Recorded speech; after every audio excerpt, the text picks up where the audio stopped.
I bet you didn't know how chilling the Susan Powell case gets. Or I don't think people understand just how tragic Susan Powell's story really is.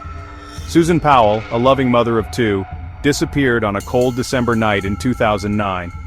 Her husband Josh claims he took their young boys on a midnight camping trip during a blizzard. But Susan, she was never seen again. As investigators dug deeper, they found Susan's journals filled with fears about her marriage. The community watched in horror as suspicion grew around Josh. Yet there wasn't enough evidence to make an arrest. Then, in a shocking twist, Josh took his own life and the lives of his sons in a fiery explosion.